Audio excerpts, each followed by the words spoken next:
माधवपुर। ये महीना जनवरी का था और रात के तकरीबन 10 बजे थे। रात के सन्नाटे में झिंगुरों की आवाजें माहौल को थोड़ा डरावना बना रही थी। ऐसे में दो लोगों के कदम गांव की तरफ बढ़े जा रहे थे। अरे वाह यार, आज तो मजा ही आ गया। सही कहा तूने, बहुत मस्त नाच किया था उस पतली कमर वाली लड़की ने, नहीं? यार काश वो हमारे गांव में भी होती तो पूरा जंगल पार करके उसका प्रोग्राम देखने दूसरे गांव नहीं जाना पड़ता। अरे यार कदम तेज तेज बढ़ा, मुझे तो ये सोचकर डर लग रहा है कि घर पर क्या बहाना बनाएंगे। अरे हम कुछ ही मिनटों में गांव पहुंच जाएंगे। वो देख, वो कच्चा रास्ता आ गया। उसकी बात सुनकर महेश ने उस कच्चे रास्ते की तरफ देखा जिस तरफ कोई नहीं जाता था। तू पागल हो गया क्या? हम इस रास्ते से जाएंगे ये जानते हुए कि इसके बारे में कैसी कैसी अफवाहें फैली हैं? अरे तू भी ना महेश, खुद ही अपने मुंह से कह रहा है कि अफवाह फैली है और फिर डर भी रहा है। मेरी बात मान, इस रास्ते से चलते हैं। 5 मिनट के अंदर हम गांव में होंगे, वरना बड़े रास्ते से जाएंगे तो 1.5 घंटा लग जाएगा। उसकी बात सुनकर महेश ने एक बार फिर से उस कच्चे रास्ते की तरफ देखा। वहाँ पर इस समय मौत का सन्नाटा छाया हुआ था। अरे चल यार, डरता क्यों है, मैं साथ हूँ ना। और उसको लेकर उस कच्चे रास्ते की तरफ बढ़ गया। दोनों अभी कुछ कदम ही चले थे कि उनको किसी के जोर जोर से सांस लेने की भयानक आवाज सुनाई दी।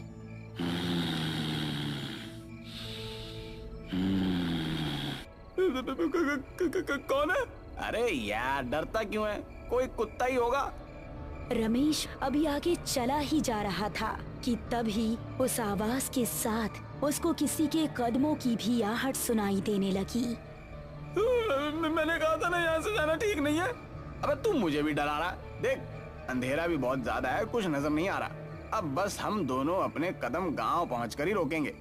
तभी महेश की आंखें फटी रह गई। उसको रमेश के ठीक पीछे 2 लाल चमकती आंखें नजर आ रही थी। तेरे पीछे? अबे कौन है मेरे पीछे? रमेश ने जैसे ही पलटकर पीछे देखा, किसी ने उसका पैर पकड़ा और उसको झाड़ियों में खींच कर ले गया। महेश, महेश बचाओ मुझे, महेश! वो बिजली की रफ्तार से रमेश की आंखों से ओझल हो गया। रमेश के डर का कोई ठिकाना नहीं रहा। वो दिल में बस खौफ लिए तेजी से गांव की तरफ दौड़ने लगा और जब तक वो गांव नहीं पहुंच गया, उसने अपने कदम नहीं रोके।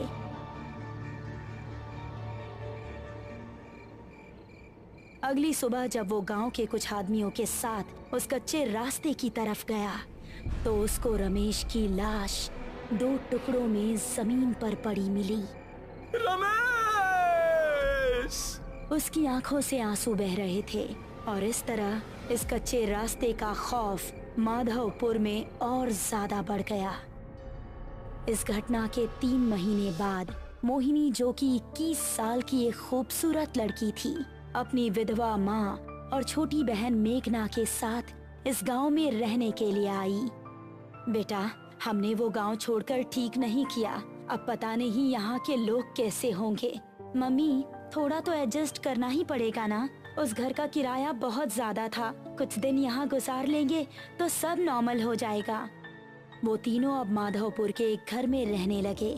कुछ ही दिनों में उन्हें वो गांव अपना सा लगने लगा। मोहिनी उसी गांव के कुछ बड़े घरों में काम काज करके अपना घर चलाने लगी। पड़ोस में रहने वाला रोहित नाम का एक लड़का मोहिनी को दिल ही दिल में पसंद करने लगा था, लेकिन उससे बात करने में थोड़ा हिचकिचा रहा था। एक शाम जब मोहिनी अपना काम खत्म करके घर पहुंची तो उसको घर में मेघना कहीं नजर नहीं आई और माँ काफी परेशान दिख रही थी। माँ, मेघना कहाँ है? वो दोपहर के वक्त टहलने निकली थी लेकिन अभी तक घर नहीं लौटी। मैंने आसपास पता भी किया लेकिन वो कहीं नहीं है। मुझे तो अब बहुत डर लग रहा है, पता नहीं कहाँ होगी वो। अरे माँ, आप डरिए मत, मैं अभी उसको ढूंढ कर ले आती हूँ। इतना कहकर मोहिनी घर से निकली और आसपास के इलाकों में देखने लगी, लेकिन उसको मेघना कहीं नजर नहीं आई। फिर घर वापस आते वक्त उसकी नजर उसी कच्चे रास्ते पर पड़ी। हर जगह देख लिया लेकिन कहीं नहीं मिल रही। अब तो बस यही एक जगह बची है। हो सकता है कि वो यहीं पर हो। उसको जंगल जाना बहुत पसंद भी है। ऐसा कहकर वो उस रास्ते की ओर बढ़ गई। दोनों तरफ घना जंगल और उसके बीच से निकलता हुआ वो कच्चा रास्ता। अंधेरा होने पर वो बहुत ही भयानक लग रहा था, लेकिन छोटी बहन की तड़प उसको उस रास्ते की तरफ खींच कर ले गई। मेघना, क्या तुम यहाँ हो? उसको जवाब में मेघना की आवाज तो नहीं आई, लेकिन वही सांस लेने की आवाज आने लगी।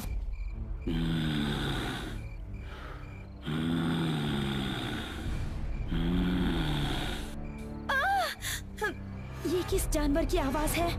मेघना प्लीज, अगर तुम यहाँ हो तो कोई जवाब दो। अब वो डरती डरती तेज तेज कदम बढ़ाने लगी। तभी उसको महसूस हुआ कि किसी ने पीछे से उसका दुपट्टा पकड़ा है। एक पल को तो उसकी सांसें रुक गई और उसने तेजी से पलटकर पीछे देखा। उसका दुपट्टा घनी झाड़ियों में फंसा हुआ था। हे भगवान, मैं तो डर ही गई थी। उसने झुककर अपना दुपट्टा निकालने की कोशिश की। झाड़ियों में काफी अंधेरा था और कुछ भी साफ नजर नहीं आ रहा था। तभी वो सांस की आवाज और भी तेज होने लगी और झाड़ियों से एक हाथ निकला जिसने उसका पैर पकड़ लिया। कौन है? छोड़ो! वो अब बेहद डर गई थी और अपना पैर छुड़ाकर तेजी से वहां से भाग निकली। उसको लग रहा था कि जैसे कोई उसका पीछा कर रहा हो, लेकिन उसकी हिम्मत नहीं हुई कि वो पीछे मुड़कर देखे। वो घबराती हुई ऐसी भागी कि सीधा वो जाकर अपने घर के अंदर ही रुकी। अरे मोहिनी बेटा, क्या हुआ? इतनी डरी हुई क्यों हो? मोहिनी कुछ बताती इससे पहले ही उसकी नजर मेघना पर पड़ी, जो कि उसी को देख रही थी। मेघना, कहाँ थी तुम? पता है हम कितने परेशान थे। दीदी माफ कीजिएगा, हमारी एक नई दोस्त बनी है, हम उसी के घर पर थे। मोहिनी को मेघना को घर में देखकर थोड़ा सुकून मिला, लेकिन उसके साथ जो हुआ था वो उसके दिमाग में अभी भी घूम रहा था। रात को मोहिनी अपने कमरे में सो रही थी तो उसको वही सांस की आवाज सुनाई देने लगी।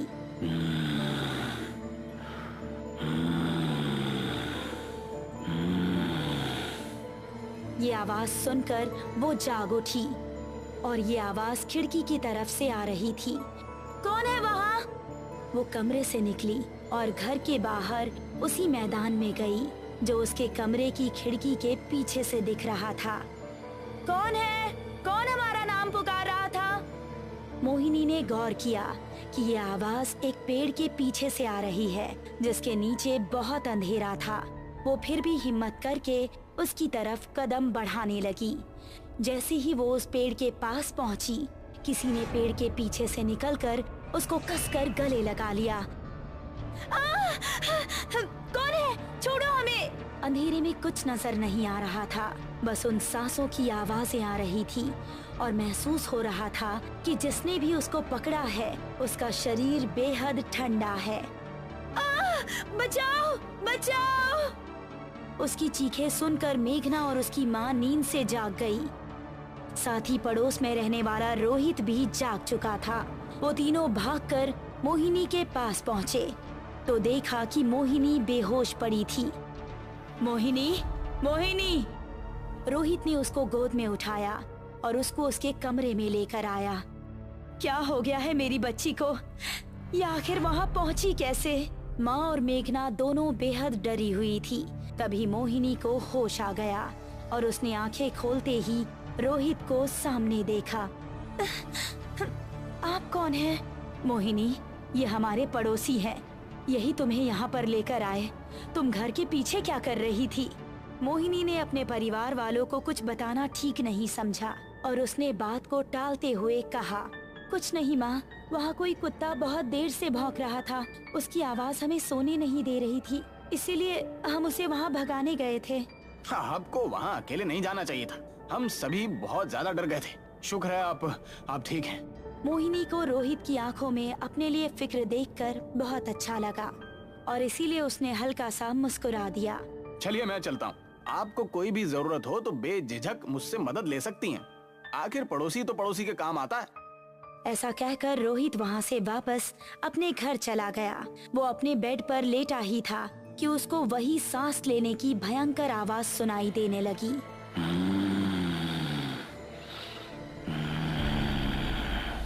ये आवाज कैसी है? रोहित, रोहित। कौन है? रोहित अपने कमरे से निकला तो उसने सुना कि वो आवाज उसके बराबर वाले कमरे से आ रही है। वो कमरे में पहुंचा तो पाया कि वहाँ पर कोई नहीं था, लेकिन वो आवाज आ रही थी। रोहित, रोहित। कौन है? जरा इधर आकर देख, मैं कौन हूँ। आवाज एक अलमारी के अंदर से आ रही थी। अब रोहित के चेहरे पर डर दिखने लगा। उसने गौर किया कि वो आवाज अलमारी के अंदर से ही आ रही थी। तुम जो भी हो, ये मजाक बिल्कुल अच्छा नहीं है। ऐसा कहकर रोहित गुस्से में अलमारी की ओर बढ़ा। उसने जैसे ही अलमारी का दरवाजा खोला तो उसके चेहरे का गुस्सा खत्म हो गया और आंखों में खौफ उतर आया। तभी एक भयानक लाल हाथ बाहर निकला और अलमारी का दरवाजा बंद हो गया और रोहित के चीखने चिल्लाने की आवाज अलमारी से बाहर आती रही। कुछ देर चीखने चिल्लाने के बाद अचानक से रोहित की आवाज आनी बंद हो गई। तभी धड़ाम से अलमारी का दरवाजा खुला और रोहित की कटी हुई गर्दन अलमारी से बाहर आकर गिरी।